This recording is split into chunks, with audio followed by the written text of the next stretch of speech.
얼마 전에 황당한 일을 겪어서 이렇게 이야기하러 왔어요. 지금도 생각하면 심장이 벌렁거리고 어이가 없어서 욕이 절로 나옵니다. 이제 갈라서서 남보다 못한 인간, 남의 편이라서 남편이라고 한다더니 그 말이 딱이네요. 남편과 저는 같은 중학교를 졸업한 선후배 사이입니다. 이후로는 오랜 시간을 오빠 동생으로 지냈고, 그러다 20대 후반이 되어서야 사귀는 사이가 되었지요. 다른 연인들처럼 투닥거리는 시간도 있었고, 다신 보지 말자며 헤어짐을 고한 순간도 있었습니다만, 결국 2년의 연애 끝에 부부의 연을 맺게 되었네요. 길다면 긴 시간 동안 남편과 알고 지냈고 종종 만나기도 했었지만 결혼 이야기가 본격적으로 오가기 전까진 단 한 번도 시댁 식구들을 만난 적은 없었습니다. 사실 한동안은 사귀면서도 비밀로 했었는걸요. 워낙 알고 지내는 사람들 중에 겹치는 사람들이 많아서 헤어지기라도 하면 어쩌나 걱정이 컸기 때문이에요. 솔직히 사람 일이라는 게 어떻게 될지 한치 앞을 모르잖아요. 결혼할 나이까지 된 마당에 솔직히 사람들 입에 오르내리고 싶지도 않았고요.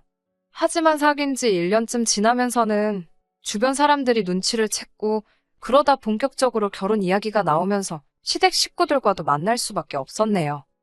처음에 시댁에 인사를 갔던 날입니다.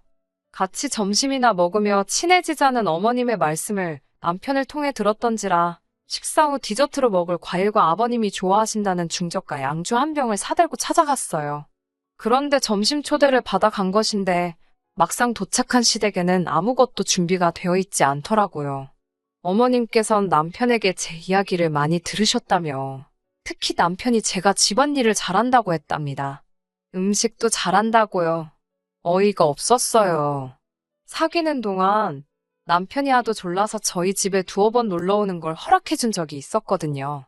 그때 제 집을 보고는 정리가 정말 잘 되어 있다며 감탄을 하고 밥 좀 달라고 해서 있던 거랑 차려준 적이 있긴 하지만 그걸 뭐 한다고 어머님께 이야기를 한 건지 도통 이해가 되질 않았지요.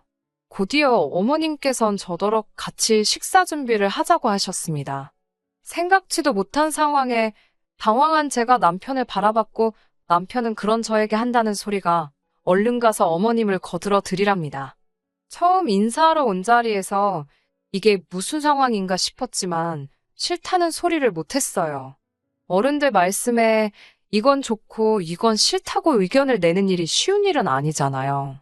심호흡 한번 하고 부엌에 가니 어머님께선 기다렸다는 듯이 이것저것 잔심부름을 시키셨습니다.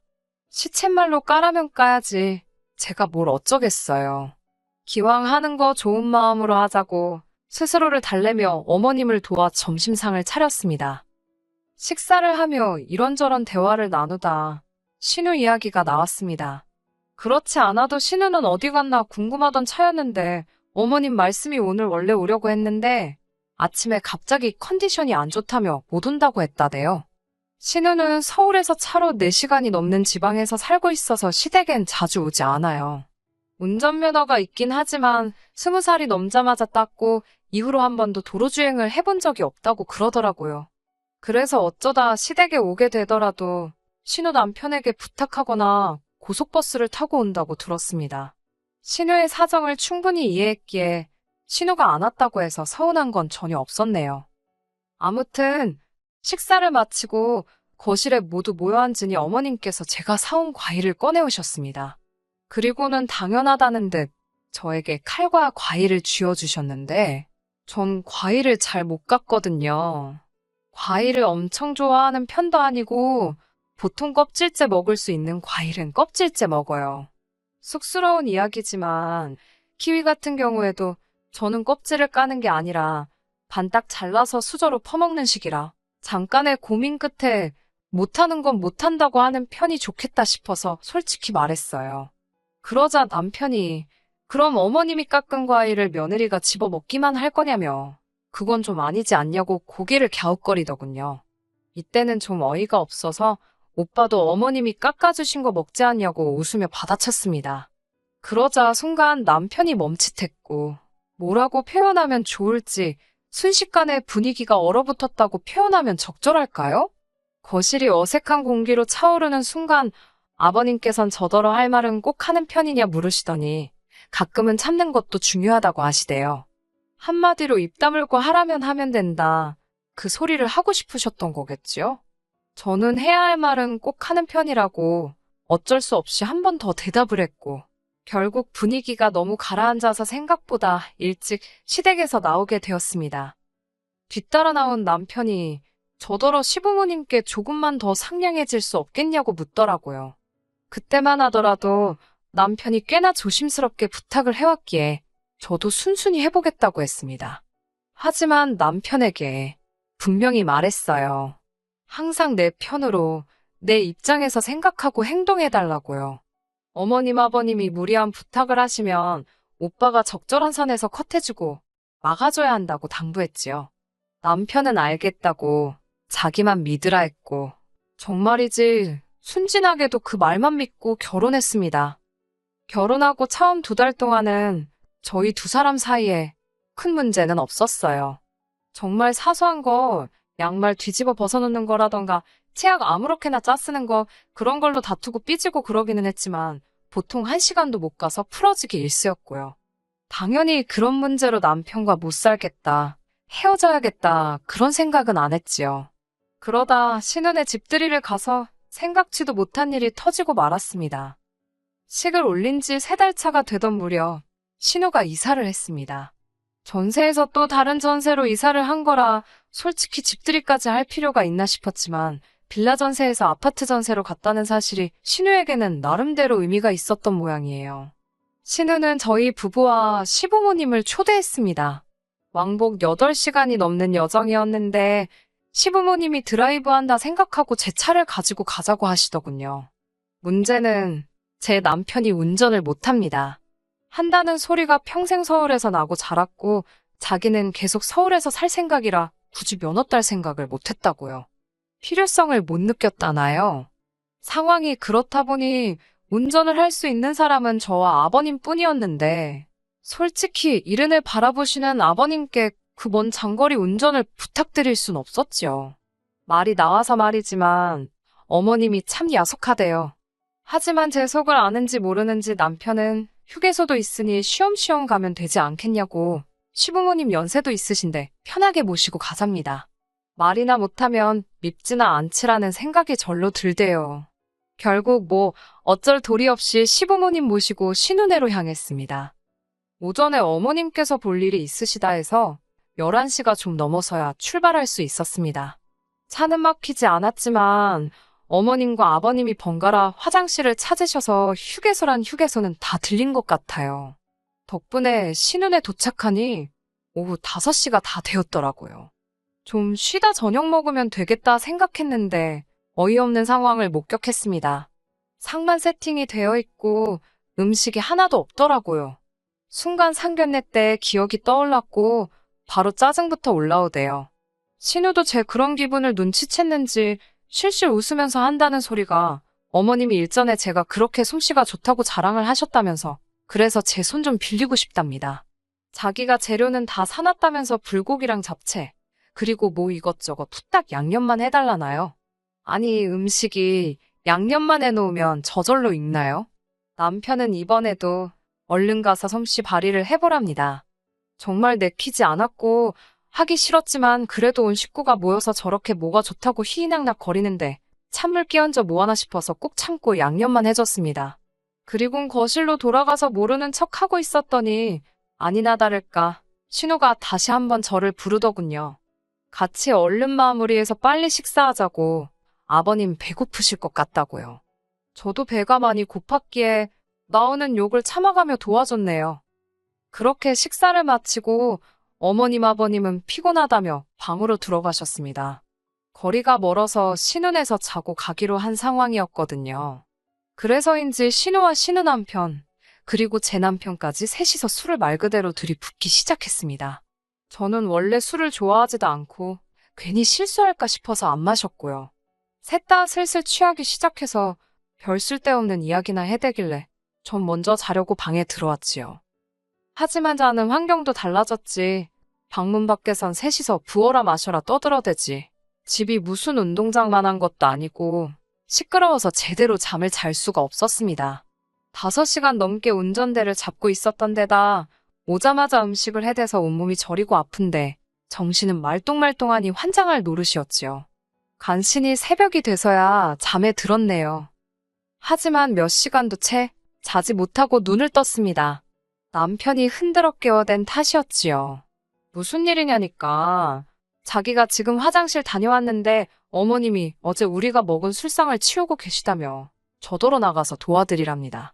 자다가 정신이 확 들어서 왜 우리가 먹은 술상이냐고, 난 술 한 잔도 안 마셨다고 당신이 가서 도와드리라 했어요. 그러자 남편이 장난하지 말고 빨리 가서 도와드리랍니다. 신혼에 와서 자기가 어떻게 설거지를 하냐고 자기 체면이 있지 않냐면서요. 저도 짜증이 나서 내가 지금 신혼에 부엌일 하러 왔냐고 한마디 쏴붙이곤 돌아 누워버렸습니다. 그랬더니 남편이 뒤에서 어지간히 꿍시렁거리더라고요. 그러던지 말던지 무시하고 있었지만 왜 그럴수록 안 듣고 싶은데 더 잘 들리는 경우가 있잖아요. 그때가 딱 그랬어요. 어머님이 설거지를 하시는지 물소리도 콸콸 들리고 남편이 바깥 동태를 살피는지 방문이 열렸다 닫히고 솔직히 그냥 도와드릴까? 그런 생각을 안 한 건 아니었어요. 하지만 그 오랜 시간을 운전하고 왔는데 남편이고 시부모님이고 누구 하나 저한테 고생했다 말해준 사람이 없었거든요. 오히려 운전이 거칠어서 속이 울렁거렸다는 소리나 들었지요. 그런 생각을 하니까 이불 밖으로 한 발자국도 나가기 싫더라고요. 그런데 남편이 다시 저를 흔들어 깨웠습니다. 제가 진짜 그만하라니까 지금 어머님이 아무래도 아버님 아침 식사를 차리시는 것 같다며 이제 빨리 나가서 국이라도 끓여드리라고 성화였지요. 너무너무 화가 나서 집주인도 자는 마당에 내가 왜 남의 집 부엌 살림을 뒤지냐고 싫다고 했어요. 그러자 남편은 신우는 그런 거 신경 안 쓸 거라면서 빨리 가서 어머님을 도와드리랍니다. 이때는 저도 조금 커진 목소리로 싫다는데 왜 이러냐며 화를 냈고 남편은 남편대로 며느리가 어머님 돕는 게 당연한 거 아니냐며 진짜 저더러 너무 한다대요. 어머님 혼자 고생하시는데 누워있는 며느리가 세상 천지에 어디 있냐고요. 아니 신우도 누워있고 신우 남편도 누워있고 지금 당신도 이러고 있는데 왜 나만 달달 볶냐고 그만하라고. 그때 방문이 열렸습니다. 아버님이셨어요. 저랑 남편 둘 다 깬 걸 보셔놓고는 저한테만 해가 중천인데 아직도 그러고 있냐며 나와서 어머님을 도와드리라셨습니다. 남편이 그러니까 나가랄 때 나가지 괜히 왜 싫은 소리를 듣냐며 빈정거리대요. 진짜 가슴팍 중심이 막 뜨거워지는 게 이게 화병의 시작인가 싶더라니까요. 제가 남편더러 같이 나가서 어머님 도와드리고 식사하자니까 자기는 생각이 없답니다. 신혼에 깨면 같이 해장국이나 먹으러 갈 거라고요. 저는 원래 해장국을 좋아하지도 않고 아침부터 남편이랑 부딪힌 탓에 같이 갈 생각은 안 들더군요. 게다가 쓸데없는 입씨름을 해댔으니 입맛은 입맛대로 없었고요. 한편 어머님께선 뭐가 그렇게 못마땅하신지 식사 내내 저를 쳐다도 안 보시고 말 한마디 안 거시대요. 식사를 마치신 어머님께서 일어나시면서 설거지는 저더러 하랍니다. 솔직히 어찌됐건 좀 전에 안 도와드린 게 마음에 걸려서 설거지는 제가 할 참이었어요. 그런데 너무 당연하게 저더러 하라시니까 이게 단순히 서럽고 서운하고 그런 감정이 아니라요. 진짜 아니 내가 이 집 식모도 아니고 왜 나한테 저러시지 그런 생각부터 시작해서 별의별 생각이 들더라니까요. 그렇게 설거지를 마치고 한숨 돌리고 있는데 신우네 부부가 느리적느리적 방에서 기어나오더군요. 그런 신우네를 보곤 남편이 기다렸다는 듯이 해장국 먹으러 가자고 그러대요. 그러자 신우가 소파에 턱하니 걸터앉아서는 나가기 귀찮답니다. 그러면서 저더러 해장국을 끓여달래요. 어찌나 황당하던지 저는 처음에 제가 잘못 들은 줄 알았네요. 제가 어머님한테 끓여달라 하던지 아니면 배달시키자고 그랬어요. 여기 신우집이고 신우 주방인데 이것저것 만지기 좀 그렇다고요. 기분 나쁘지 않게 하려고 최대한 돌려서 말한 거였지요. 그러자 신우는 괜찮다며 저더러 다 만져도 된다고 좀 해보랍니다. 말귀도 못 알아듣고 눈치도 없어서 이걸 어쩌나 생각하고 있는데 남편이란 작자가 저를 한쪽으로 잡아 끌더니 저더러 왜 이렇게 뻣뻣하게 구냐입니다. 자기 체면 좀 살려달라나요. 제가 남편에게 오빠야말로 내 자존심 좀 생각해달라고 내가 이 집 식모로 일하러 왔냐고 따졌지요. 그런데 언제 쫓아오셨는지 어머님께서 저희 대화를 들으시고 노발대발 하시는 거예요. 옛날 같으면 며느리들이 머리카락 팔아다 남편 형제들 옷에 입히고 공부시키고 다 했답니다. 지금 저더러 그러라는 것도 아니고 국 좀 끓여주라는 건데 뭘 그렇게 말이 많냐면서 제가 황당해서 아니 지금이 무슨 옛날 고리짝 배골른 시절도 아니고 무슨 말씀을 하시는 거냐고 따졌습니다. 온 가족이 아주 나를 부려먹으려고 작정을 한 사람들 마냥 왜 이렇게 일을 시키지 못해 안달이냐고 소리를 퀭 질렀네요. 그러자 이번엔 무슨 선수 교체도 아니고 남편이 나서서는 저더러 어머님께 그렇게 달라드는 며느리가 어디 있냐입니다. 저더러 그렇게 안 봤는데 무서운 여자라나요. 저도 질세라 남편에게 그렇게 안 봤는데 한심하기 짝이 없다고 쏘아붙였어요. 그리고 남편이 안 보는 틈에 제 차키랑 핸드백만 챙겨서 신혼의 집에서 나왔습니다. 오로지 집에 가야겠다는 생각밖에 안 들더라고요. 출발한 지 1시간쯤 되어갈 무렵 남편에게서 전화가 걸려왔습니다. 남편 입장에선 어떻게 보면 제가 자기랑 싸운 직후에 사라진 거잖아요. 걱정할 법도 한데 1시간이나 지나서야 연락을 해왔다는 사실 자체가 서운하면서도 어이없고 허탈하고 그렇더라고요. 마음을 달래고 전화를 받으니 대뜸 적당히 하고 들어오랍니다. 제가 들어오는 거 좋아한다고 웃기고 있다고 받아쳤는데 전화기 너머로 내비게이션 소리가 들렸던 모양이에요. 저더러 너 지금 어디냐고. 설마 너. 그래서 제가 먼저 맞다고 나 지금 서울 간다고 쏴붙였습니다. 남편이 한숨을 쉬더니 장난하지 말고 빨리 차 돌리랍니다. 고속도로에서 차를 어떻게 돌리냐고 이 무식한 인간아. 제가 한껏 빈정거리며 대답을 해줬어요. 그제서야 남편도 상황이 심각한 걸 눈치챘는지 진짜 왜 그러냐면서 일단 와서 이야기하잡니다. 하지만 것도 얼마 못 가 회유가 안 통한다는 걸 눈치챘는지 악을 쓰기 시작했어요. 그러고 가면 시부모님께서 절 가만두지 않을 거라는 둥, 저 하나 때문에 지금 얼마나 많은 사람이 고생하게 생겼는지 아냐는 둥. 처음엔 약올은 남편 목소리 듣는 게 꼬수어서 들고 있었지만 들을수록 귀만 아파서 전화 그냥 끊어버렸습니다. 집에 오자마자 제가 한 일은 남편의 짐을 정리한 거예요. 주택 문제로 이런저런 가능성을 열어두고 있다 보니 결혼식 전에 집을 구하지 못했어요. 하지만 결혼식 하라고 받아놓은 날짜가 있었으니 일단 식부터 올리고 급한 대로 제가 살던 오피스텔에 신혼살림을 차린 상황이었지요. 이렇게 될 줄 모르고 남들과 다른 신혼생활에 소가리를 많이 했는데 막상 갈라서 자고 마음을 먹으니 참 다행이다 싶더라니까요. 그날 늦은 오후 남편이 오피스텔 앞으로 찾아왔어요. 아니 지 생각엔 지 집이니까 찾아온 거겠지요.